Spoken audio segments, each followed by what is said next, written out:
Well, hello, LifeSite friends. It is a special honor to be with you on this day. For our Canadian viewers, of course, today is Canada Day, and this is Independence Day weekend in the United States of America. And you know what? There is no better people to talk to today about the subject of freedom and the enslavement of communism than Cuban Americans. And we are so honored right now to welcome my good friend Orlando Guttierrez, and alongside him is Luis Zuniga-Rey, who spent many years in Cuban prisons. Orlando, it is so good to see you again, my friend, joining us now from the Directorio in Miami. Well, it's great to be in the show. It's a privilege, and it's great to see you again, Jim. And I want to thank you for the support and the service you've given to the cause of freedom for the Cuban people over the years. Yes, Orlando, I know that this is a cause that you've really just dedicated your life to. Back when we worked together 20 years ago in Washington, when President Carter was going out to Cuba, and of course we know that that Fidel Castro cracked down even harder after Carter went, and then just recently, last year, Cubans revolted. There was a further crackdown, and you actually have some news to share with us today about some pretty big news that the regime is still cracking down. Well, Jim, I think the most important thing is the context. Yep. About a year ago, the Cuban people rose up against the communist regime in Cuba. Yep. Simultaneously, across the island, thousands of people went out into the streets demanding freedom, demanding democracy, demanding change. They didn't ask to leave the country. They didn't ask for more food, although the Cuban people were hungry, especially spiritually hungry.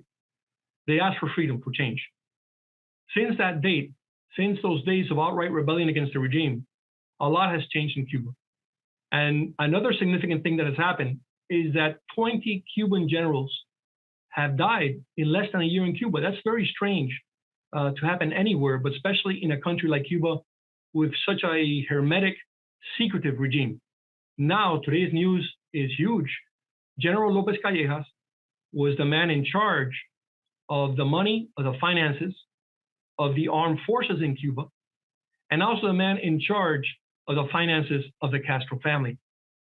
He was widely viewed as a possible president in Cuba eventually, a man with a great deal of power who managed his company as a fiefdom. So in any communist regime, when the death of an official like this is announced so suddenly due to a heart attack, they're saying, and in the context that I'm explaining of national rebellion and the deaths of so many other generals, this may be a very clear indication of the internal power struggles in the regime. And so what would be the significance of this, Orlando, and what is it? I mean, this is not a story you're going to hear on any mainstream media in America. What do you think is actually going on? What I think is actually going on is similar to what happened in the Soviet Union in its last days. The death of key individuals like Brezhnev, like Chernenko, like Andropov, which ushered in an age of change.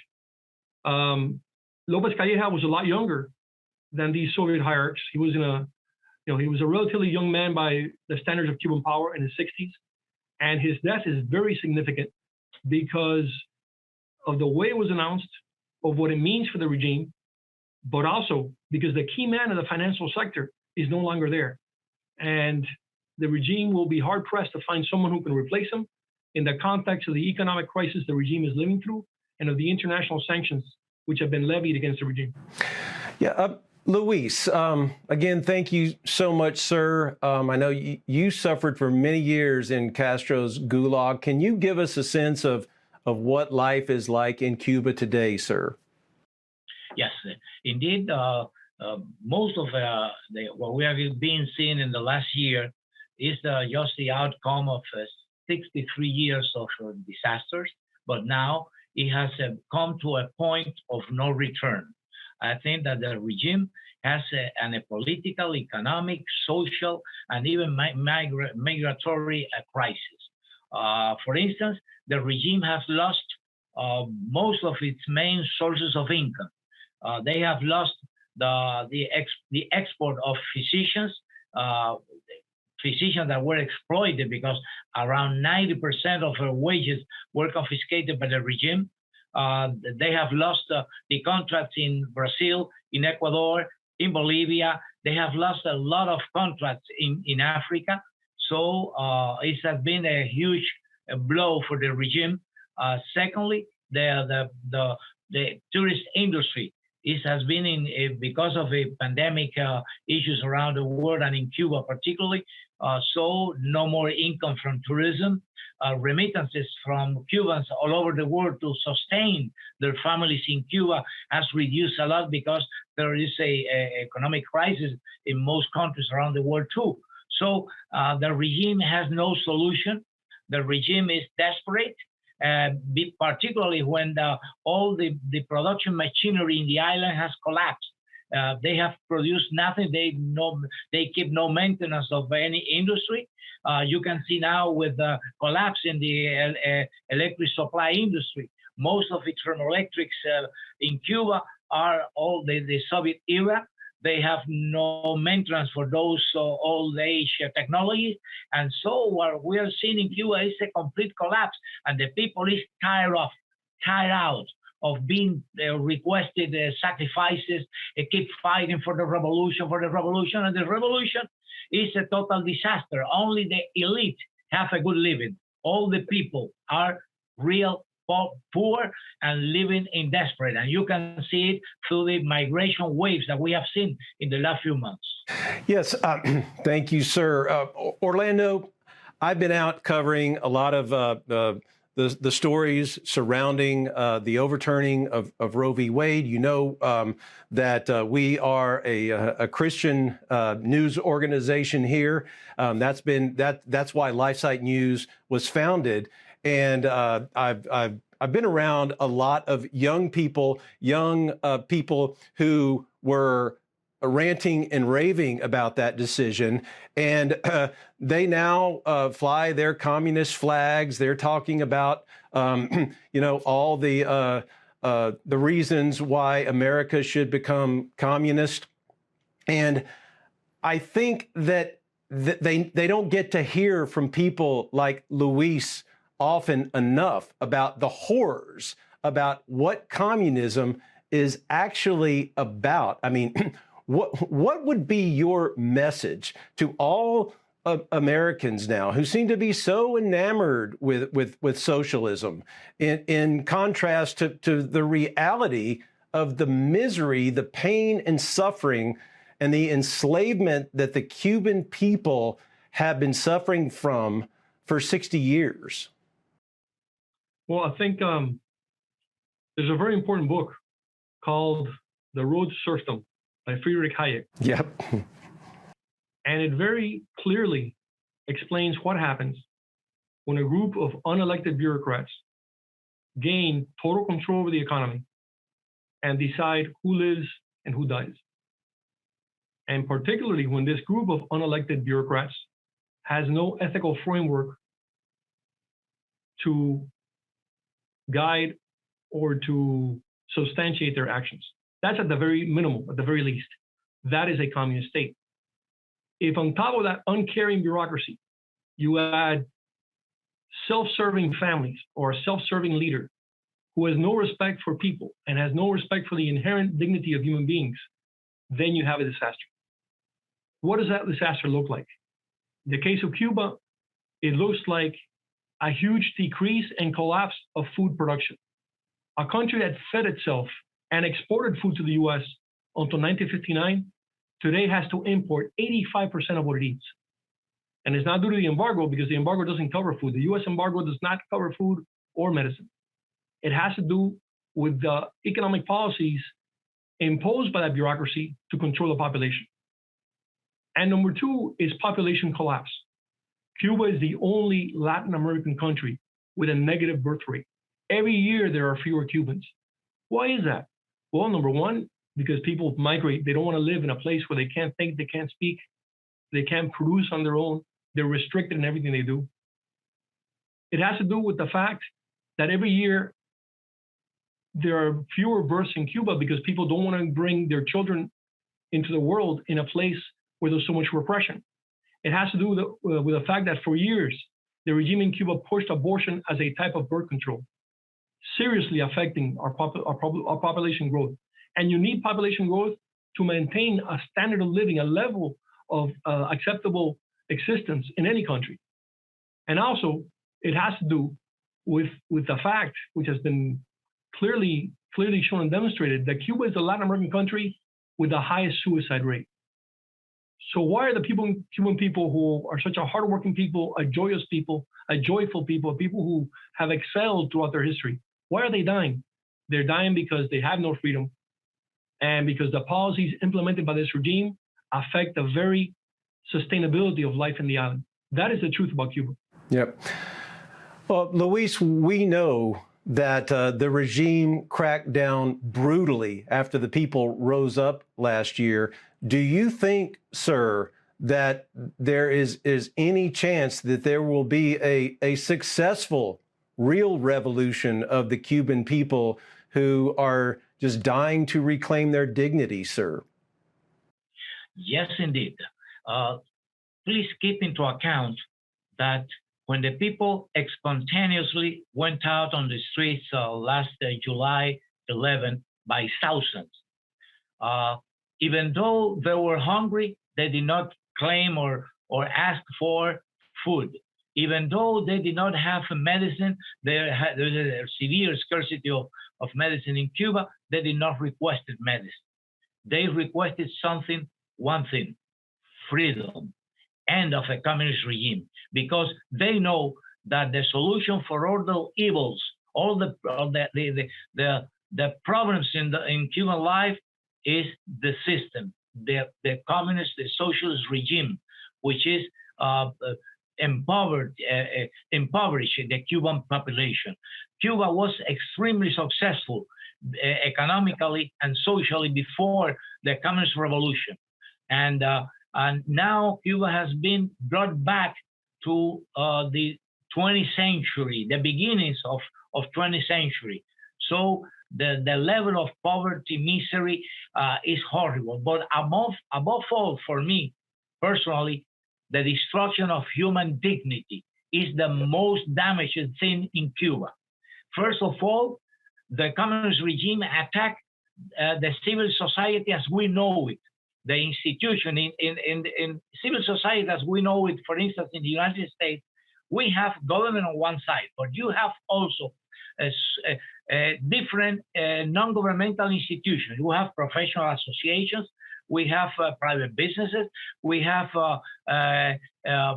institutions caring for the poor, for the needy, for ladies, for mothers needing assistance. But when a communist country, when a communism take over society, they obliterate all those independent organizations of civil society, and government take control of everything, not just not the political sphere, but also the economy, the society, and particularly education. They attack education because they want to destroy the basic of society, family.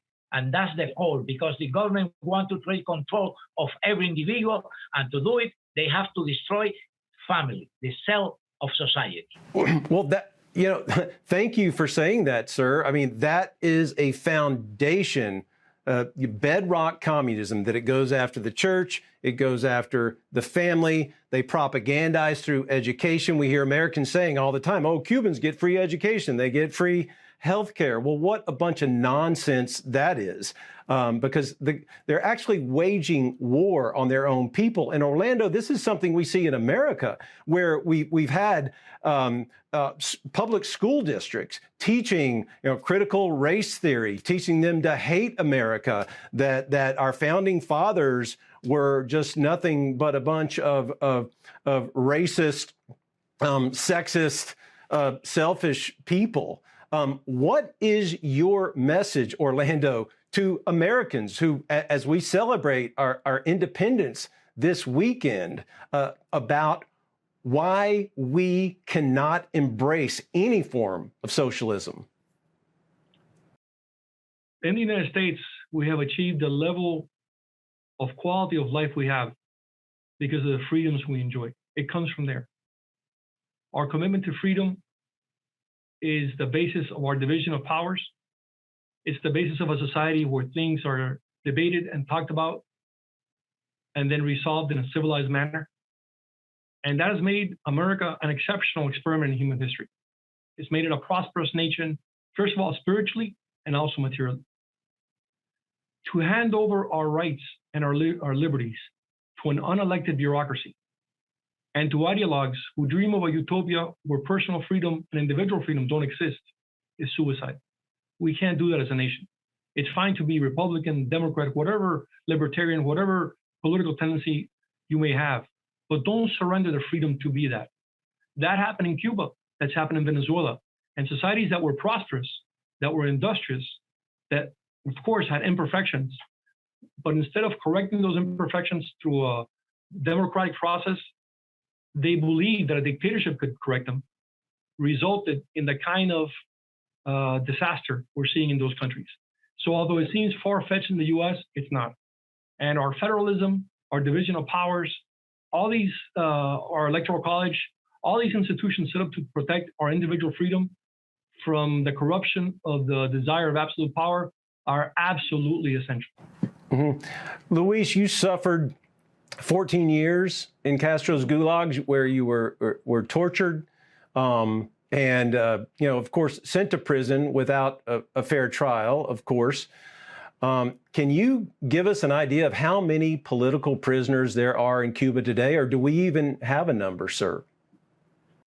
There have been thousands of political prisoners every time during 63 years of communist dictatorship in the island. Different years have been different number of prisoners depending on the crisis of a regime, because when the regime feels that the control of the power is at risk, they immediately increase repression.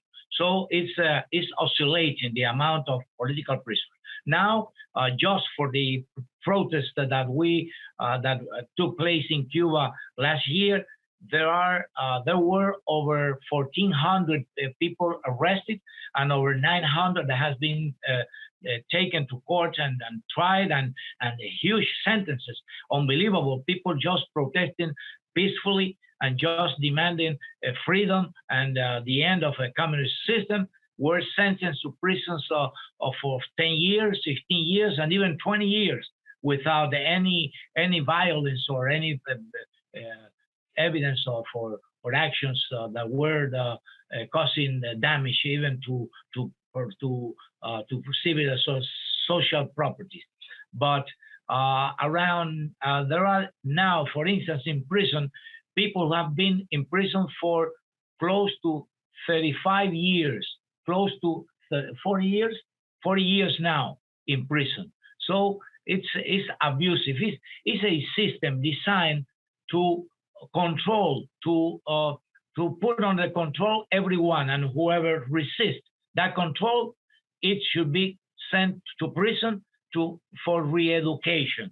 They must be turned as obedient people obedient to the dictates of a regime. And when they refuse, as we did in prison, they put us under torture, solitary confinement for 7-10 years. I lived in steel cells for 7 years continuously because they wanted to bend me down, and as well as me, hundreds of political prisoners, plantados, as we were called, because we refused re-education. We refused to resign, to relinquish our hopes of freedom, democracy, and a free Cuba. Sir, how are you able to get through that? What sustained you? One thing: the Lord, God, belief, faith. Those political prisoners that were most religious, that held the most faith in ourselves, were the ones that able to go through all that agony in prison and come out mentally safe, mentally healthy, because there were many political prisoners that unfortunately they relinquished, they lost most of her hope for life, they lost most of her expectancy for future or future a better life, and so they had depressions, they had problems. They came out of prison with many psychological and mental problems because of those sufferings, those tortures, and those abuses. Because it were not only the isolation of a prison, it was also beatings. You never know if you will be alive next day. So it was an agony. And remember that communist countries follow a maximum thought of Vladimir Ilyich Lenin, which says, to your enemy, re-educate politically them. And if they refuse to be re-educated, destroy them. And that's what they tried to do, and they did, in part, with political prisoners not accepting re-education. Yep. Orlando, can you give us an idea of the state of the Catholic Church in Cuba? It's a church that's growing. The Christian church overall is growing in Cuba. There's a spiritual awakening in Cuba. This growth is seen in the Catholic Church, and it's also seen in the evangelical churches. There is a grassroots movement of spiritual awakening taking place in the island. And it's very beautiful to watch it. There is repression against the Christian religion. In the case of the Catholic Church, it's more sophisticated, but it can also be very overt. In the case of the evangelical churches, there's closing of temples, destruction of homes where religious meetings are taking place.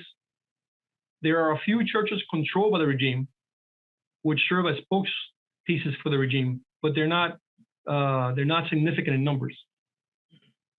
The Catholic Church in Cuba has generated many strong leaders for democracy, such as Osvaldo Payá, who was murdered by the regime, with another Catholic leader, Harold Cepero, a few years back. And especially this year, we have seen priests and nuns take a very prominent position in defense of the people and against repression. There are priests who are writing, who are publishing their thoughts on the state of repression in Cuba. The Mother Superior of the Daughters of Charity, who is based in Cuba, she has taken a very outspoken position in defense of the people. She issued a public document about a week ago calling on Cubans to resist the regime because they cannot tolerate what they're being forced into. So I would say that the church in Cuba is a living church. It's an active church with a new generation of priests, nuns, and lay people who are out there with the majority of Cubans facing all types of repression and demanding change. Yep. Well, Orlando and Luis, thank you so much for sharing your hearts with us today. And know that all of our viewers, I'm going to ask them right now to be praying for all God's blessings upon the work you do at the Directorio. And for the Cuban people are enslaved. 11 million people that have been enslaved for 63 years. All this nonsense that we hear about, Cuba being a great travel destination now and all those kind of things, don't believe it. These men right here are testimony that is a lie. Communism is a lie. The Castro regime is a lie. And brothers, we're just going to continue to pray that the Cuban people will know freedom someday. Yeah. Thank you. Thank you so much, Jim. Glad to be on this program. Yeah. So good to see you again, Orlando. Luis, thank you, sir. Thank you for your words of encouragement. God bless you, sir. And may you both enjoy Independence Day weekend in the United States of America this weekend. God bless America. God bless America, and God bless you too, Jim. Thank you, gentlemen. Bye-bye.